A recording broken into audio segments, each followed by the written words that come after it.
My name is Maya Chin, and I learned early that sometimes the best way to protect yourself is to let people underestimate you. For 5 years I'd been the family joke, the broke startup kid, who couldn't afford nice clothes or fancy dinners. What they didn't know was that I was quietly building an empire while they dismissed every word I said. It all started when I was 23, fresh out of college with a computer science degree and a head full of ideas. My older sister, Rebecca, had just launched Anderson Tech, a promising software company focused on enterprise solutions. She was 30 then, charismatic, connected, and absolutely convinced she was destined for greatness. Our parents worshipped her. Dad would spend entire dinners talking about Rebecca's latest client acquisition or her appearance at tech conferences. Mom kept a scrapbook of every article mentioning Anderson Tech. Meanwhile, I was working 16-hour days in a cramped apartment, building what would eventually become Cascade AI, a machine learning platform that would revolutionize data analytics for mid-sized businesses. Maya's still doing her little hobby, Mom would say, her voice dripping with concern that barely masked disappointment. When are you going to get a real job, honey? I'd just smile and change the subject. Let them think what they wanted. The truth was more complicated. 6 months after graduation, I'd developed a prototype that caught the attention of Sterling Ventures, one of Silicon Valley's most selective investment firms. They'd offered me a Series A round of $12 million. I took it. By 24, Cascade AI was generating $7 million in annual revenue. By 25, we'd hit profitability, something only 8% of startups ever achieve. But I kept it quiet. I drove a 10-year-old Honda. I lived in a modest apartment. I wore the same 5 outfits on rotation. My family saw what they expected to see, a struggling entrepreneur too proud to admit failure. What they didn't see was the investment portfolio I was building on the side. In 2020, Rebecca came to me desperate. Anderson Tech was running out of runway. She'd burned through her initial funding faster than expected, and investors were getting cold feet. The company was 90 days from shutting down. Maya, I know we haven't always. I know I've been hard on you, she said over coffee, her hands shaking slightly. But I need help. I need capital and I need it fast. I could have said no. I could have reminded her of every dismissive comment, every eye roll, every time she'd introduced me to her colleagues as my sister who's trying the startup thing. Instead, I saw an opportunity. How much do you need? I asked. $4.2 million would get us through the next 18 months and fund the product expansion we've been planning. I nodded slowly, pretending to consider it. In reality, I'd already made the decision. I know some people. Let me make some calls. What I actually did was create an investment vehicle called Meridian Capital Group. It was a legitimate LLC with proper legal structure, but the beneficial owner was hidden behind several layers of corporate protection. I routed the investment through Sterling Ventures. They were happy to serve as the nominal investor in exchange for a small fee and the opportunity to potentially participate in future rounds. 2 weeks later, Rebecca got her $4.2 million from Meridian Capital Group, represented by Sterling Ventures. She never knew I was behind it. The terms were fair but structured to give Meridian, which meant me, significant control. 28% equity with weighted voting rights that effectively gave me veto power over major decisions. They're angel investors who prefer to stay anonymous, the Sterling partner told her during the signing. Very common in the industry. They like your vision and want to see Anderson Tech succeed. Rebecca was ecstatic. She called me that night, breathless with excitement. Maya, you won't believe it. We got the funding. We're saved. That's amazing, Beck, I said, genuinely happy for her despite everything. I knew someone would see the potential. Yeah, well, they obviously know more about real business than some people, she said, her tone shifting. Not everyone can just throw together an app and hope for the best. I let it slide. I always did. Over the next 3 years, I watched Anderson Tech grow. My investment, my $4.2 million, helped them scale from 15 employees to 60. They landed major contracts with 3 Fortune 500 companies. Revenue went from $800,000 annually to $12 million. Rebecca's face appeared in TechCrunch, Forbes, and Business Insider. She became the darling of the Midwest tech scene. And at every family gathering, she made sure everyone knew about her success. Anderson Tech just closed another major deal, she'd announce at Sunday dinners. We're projecting $18 million in revenue this year. That's wonderful, sweetheart. Dad would beam. Maya, are you still working on that? What was it again? Cascade AI, I'd say quietly. We're doing okay. Okay isn't great, honey, Mom would sigh. Rebecca's company is thriving. Maybe you should ask her for advice? Or even a job. I'm sure Anderson Tech could use someone with your technical skills. Rebecca would smile, but it never reached her eyes. Maya's a bit too independent for corporate structure, Mom. Some people just aren't cut out for real business growth. What they didn't know was that Cascade AI had just been valued at $85 million in our Series C round. We had 230 employees across 3 offices. We'd been profitable for 3 consecutive years. Forbes had named me to their 30 under 30 list. I'd declined the photo and kept my name off the public version, citing privacy concerns. The industry knew my company, but I'd carefully kept myself out of the spotlight. I had my reasons. Partly, I wanted to build something real without the pressure of family expectations. Partly, I was curious to see how long they'd keep dismissing me. But mostly I was protecting myself. I'd seen what attention did to Rebecca. How it inflated her ego, how it made her mean, how it turned her into someone who needed to be the center of attention at all times. I didn't want that life. I wanted to build, to create, to make something meaningful without the circus. Meanwhile, I continued monitoring Anderson Tech's growth as their silent angel investor. I received quarterly board reports. I attended board meetings via video conference with my camera off, identified only as Meridian Capital representative. I watched Rebecca make presentations, celebrate victories, and occasionally make decisions I disagreed with, but never badly enough to use my veto power. I was proud of what she'd built, even if she'd built it partially on my money and entirely on her dismissal of me. Then came Thanksgiving 2024. Rebecca had insisted on hosting at her new house, a beautiful 4-bedroom colonial she'd bought in an upscale suburb. She spent the entire dinner talking about the house, about Anderson Tech's latest contract, about the vacation home she was considering in Colorado. Real estate is the key to building lasting wealth, she announced, gesturing with her wine glass. That's what separates people who play at business from people who build empires.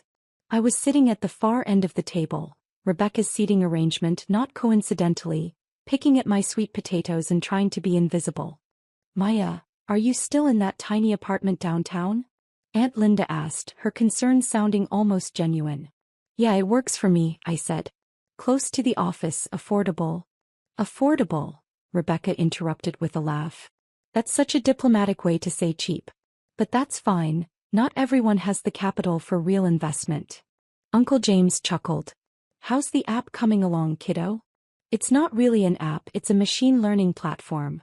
While we build real businesses, you play with your little app, Rebecca said, her voice cutting through the room. She smiled, but there was something sharp underneath it. It's cute that you're still trying, Maya. Really. But at some point you have to face reality. Some people are meant to be entrepreneurs and some people are meant to be employees.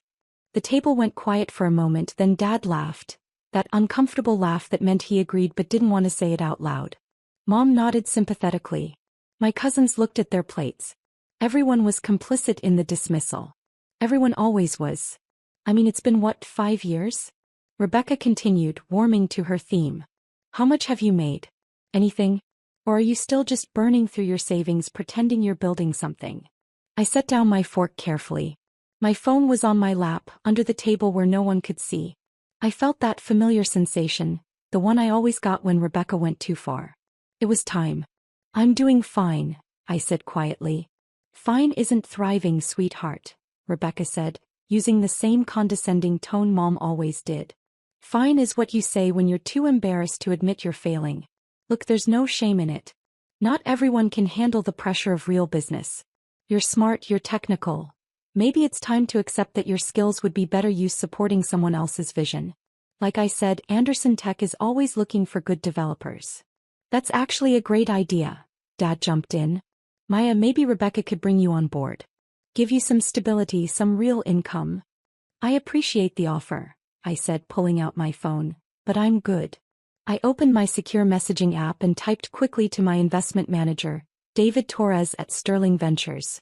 Withdraw all funding from Anderson Tech, execute immediately. Authorization code, CHIN 2024 Theta 7. I hit send. Rebecca was still talking something about health insurance and retirement benefits, but I wasn't listening. I was watching my phone waiting for the confirmation. It came 10 seconds later. Confirmed. Withdrawal initiated. Board notification sent. Legal team standing by. Rebecca's phone buzzed. She glanced at it, frowned, and kept talking. So what do you say, Maya? Want to finally join a real company? Her phone rang. She looked annoyed, checked the screen, and her face changed. It's Gregory, she said, referring to her CEO. I should take it, Mom encouraged. Business always comes first. Rebecca answered, her confident smile still in place. Hey Gregory, can this wait? I'm at thanks. She stopped. Her smile faltered. What? Slow down, what are you talking about? The table fell silent, everyone watching Rebecca's face cycle through confusion, concern, and then something close to panic. That's impossible, she said, standing up from the table. Meridian wouldn't. They've been with us for 4 years. They're our biggest. She listened, her face going pale. What do you mean withdrawing? All of it? They can't just. She looked at her phone like it had betrayed her. Gregory, I need to call you back. She hung up and immediately started dialing someone else, her hands shaking. Sweetheart, what's wrong? Dad asked, concerned. It's nothing, Rebecca said, but her voice was tight. Just, there's a situation at work. I need to make some calls. Her next call went to someone else on the board. I could hear her voice rising even though she'd stepped into the kitchen. David, it's Rebecca Anderson. What the hell is going on? I just got a call that Meridian is withdrawing their entire investment. That's $4.2 million. They can't just. I could hear David Torres's calm voice through the phone, too quiet to make out words but clear in tone. Professional, final, non-negotiable. Legal grounds. Rebecca's voice cracked. What legal grounds? We have a contract. They're an angel investor, they're supposed to. She listened and I watched her face crumble. Their investment agreement allows withdrawal with 30 days notice for any reason? That can't be. I need to see the original documents. She stopped talking. Listen. Then very quietly said, who is Meridian Capital Group? Who's actually behind it? I knew what David was telling her. That information was confidential, protected by multiple layers of legal structure, and not available for disclosure. Rebecca came back to the table, her face ashen. She looked at everyone, her perfect Thanksgiving dinner falling apart in real time. I need to go, she said. There's a crisis at the company. I have to. What kind of crisis? Dad demanded. Our primary investor is withdrawing their funding. $4.2 million. It could destroy the company. I thought you were thriving? Mom said, confused. We were. But that money is critical for our operations. Without it, we can't make payroll next month. We can't. She looked at me suddenly, desperately. Maya, you said you know people. You said you made calls when I needed money before. Can you? I can make some calls, I said calmly. But I can't promise anything. Please, she said, and for the first time in years she looked at me like I was a real person. Please. I know I haven't been kind to you. But this is everything. This is my entire life. I nodded slowly. I'll see what I can do. Rebecca grabbed her coat and left, already on the phone with her board chairman. Through the window, I watched her pace in the driveway, her free hand gesturing wildly as she argued with someone about emergency financing options. The rest of dinner was subdued. Dad kept checking his phone for updates from Rebecca. Mom picked at her food, worried. My cousins and aunt and uncle made awkward small talk about anything except Anderson Tech. I excused myself early, claiming I had work to catch up on. No one tried to stop me. The next morning I had a video conference scheduled with the Anderson Tech board. I'd requested it through David Torres, finally ready to reveal myself. I dressed carefully, not in my usual casual startup wear, but in a crisp white button-down and blazer. I set up in my home office, making sure the wall behind me showed my diplomas and awards, including the Forbes 30 Under 30 plaque I'd kept hidden. The board assembled on screen, Rebecca looking exhausted and desperate, Gregory Wu, her COO, Sarah Martinez, the CFO, and 3 other board members including the chairman, Walter Prescott. Thank you all for making time on short notice. David Torres began from his office at Sterling Ventures. I've arranged this call to introduce you to the beneficial owner of Meridian Capital Group, who has some things to discuss regarding yesterday's withdrawal notice. Rebecca leaned forward. Please, we need to understand what happened. We've been excellent partners. Our metrics are strong. If there's something we did wrong, let me turn it over to Meridian's principal, David said smoothly. I turned on my camera. The reaction was immediate. Rebecca's mouth fell open. Gregory looked confused. Sarah's eyes went wide with recognition. She was sharp enough to immediately understand what was happening. Hello everyone, I said calmly. My name is Maya Chin and I'm the founder and sole principal of Meridian Capital Group. I'm also the founder and CEO of Cascade AI. And as of 4 years ago, I've been Anderson Tech's primary angel investor. That's not possible, Rebecca whispered. You can't, you're just. Just what? I asked not unkindly. Just a broke startup kid playing with a little app? Walter Prescott recovered first. Miss Chin, we weren't aware of your involvement. The investment came through Sterling Ventures. As my representative, yes. I preferred to remain anonymous. It's not uncommon in angel investing. Why are you withdrawing? Rebecca asked, her voice small. I pulled up a document on my screen and shared it with the call. This is the original investment agreement. Section 4.3 grants Meridian the right to withdraw funding with 30 days notice for any reason or no reason at all. You signed this, Rebecca. Your lawyers reviewed it. But why now? She demanded, some of her old fire returning. We're doing better than ever. We just landed the Branson Industries contract. I know. I read all your board reports. I've been on every board call for 4 years, camera off, identified as the Meridian representative. I paused. I've watched you build something genuinely impressive. You're a talented entrepreneur, Rebecca. You have vision and drive. Then why? Because last night you offered me a job as a developer at your company. A company that exists in large part because I gave you $4.2 million when no one else would. The silence on the call was absolute. You've spent 4 years dismissing me, I continued, keeping my voice even. At every family gathering, every holiday, every Sunday dinner, you made sure everyone knew I was failing while you were thriving. You offered me charity employment at a company I own 28% of. Gregory was frantically typing on his laptop, clearly pulling up the cap table. Holy shit, he muttered. She's right. Meridian owns 28% with weighted voting rights. Sarah was already doing calculations. If Meridian withdraws, we have approximately 45 days of operating capital. We'd need to secure replacement funding or you'd have to shut down, I finished. I know. That's what happens when your primary angel investor decides they're done. You can't do this, Rebecca said, but there was no conviction in her voice. You can't just destroy my company because I hurt your feelings. I'm not destroying anything. I'm exercising my contractual rights as an investor. You built this company, Rebecca. But you built it with my money and you built it while treating me like I was nothing. Walter cleared his throat. Miss Chin, what would it take for you to reconsider? I'd been thinking about this for 16 hours. I want a full board seat.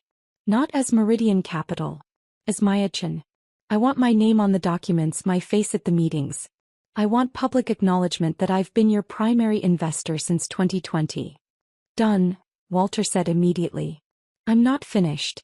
I also want Rebecca to issue a public statement, on Anderson Tech's website and social media, acknowledging me as a founding investor and apologizing for misrepresenting our relationship.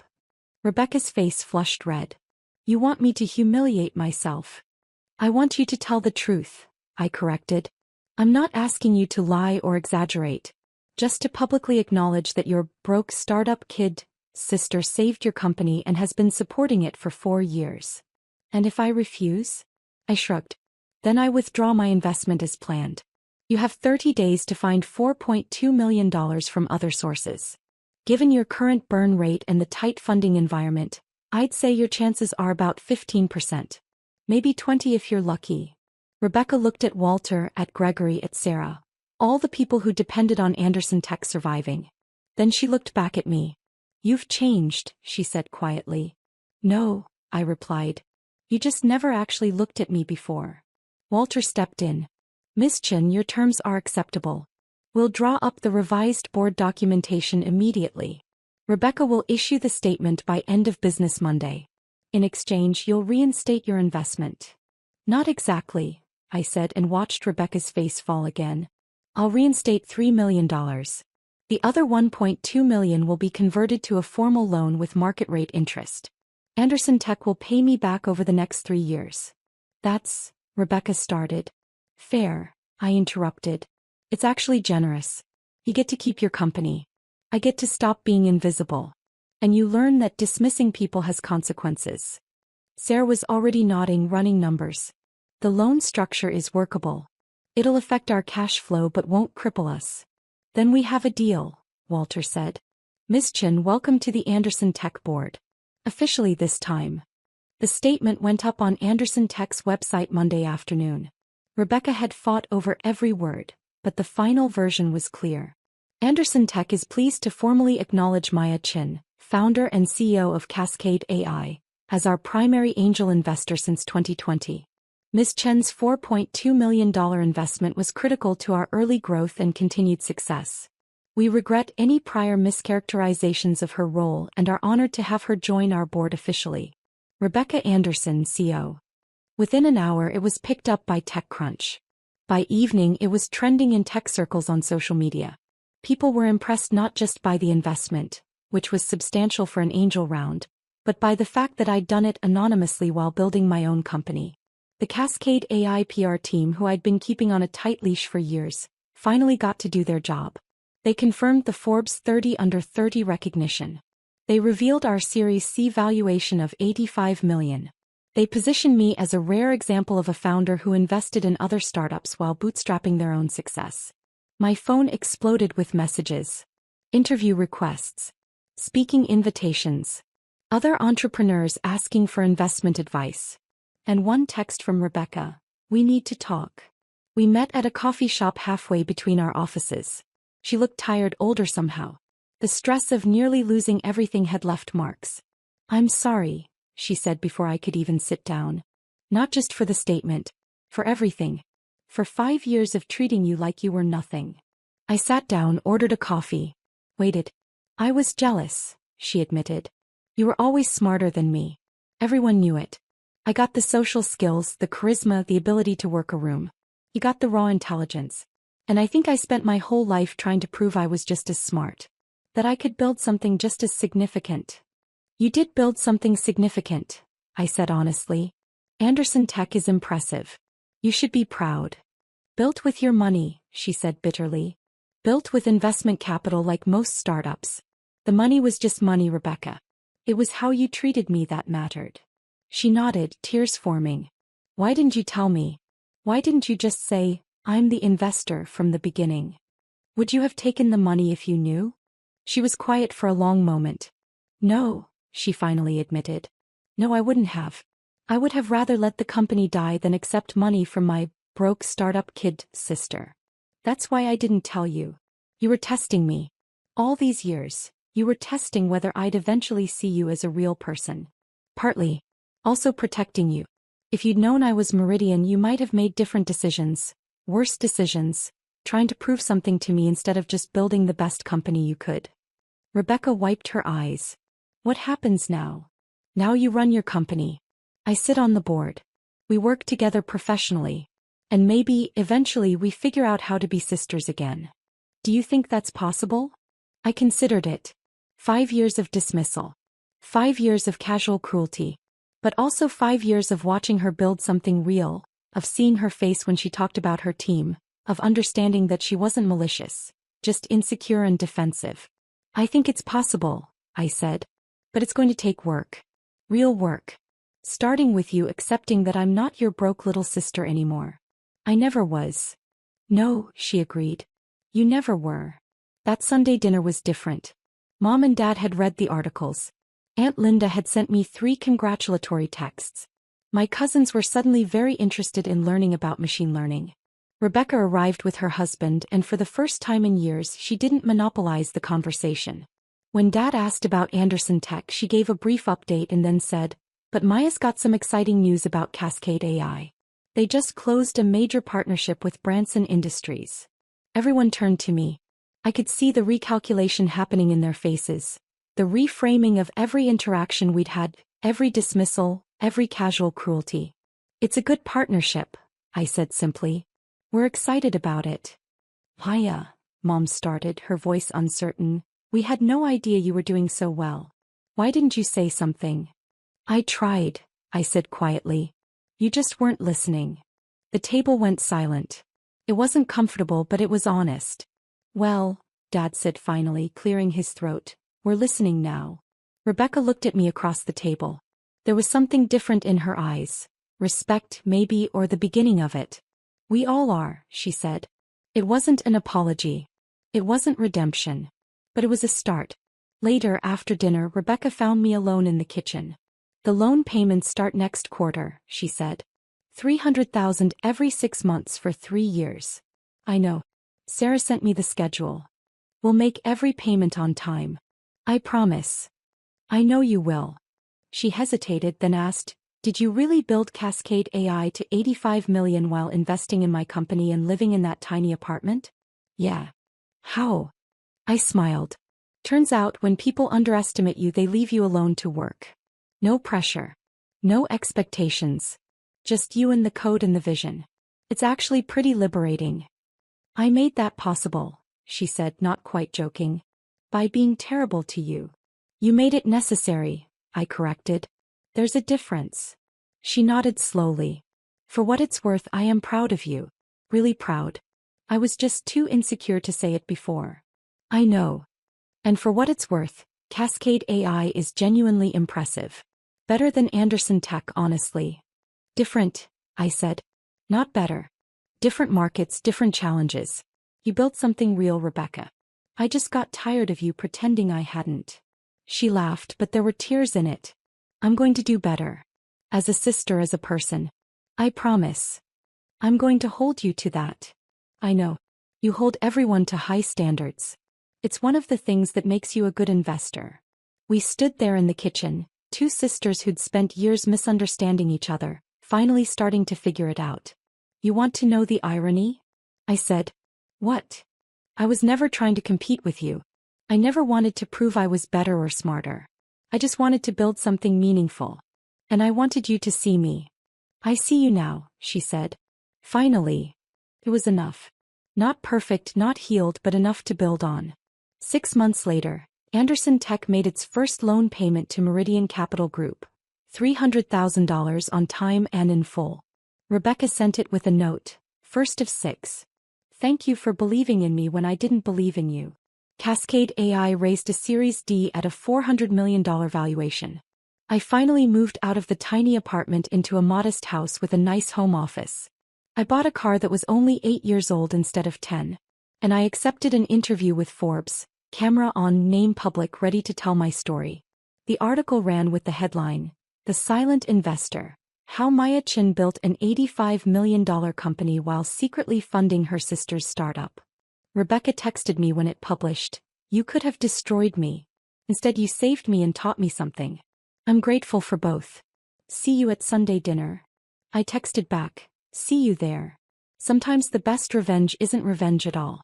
Sometimes it's just finally being seen for who you actually are, and watching the people who dismissed you realize what they almost lost. My name is Maya Chin. I'm the founder and CEO of Cascade AI, valued at $400 million. I'm a board member at Anderson Tech. I'm a Forbes 30 Under 30 honoree. And I'm no longer anyone's broke startup kid.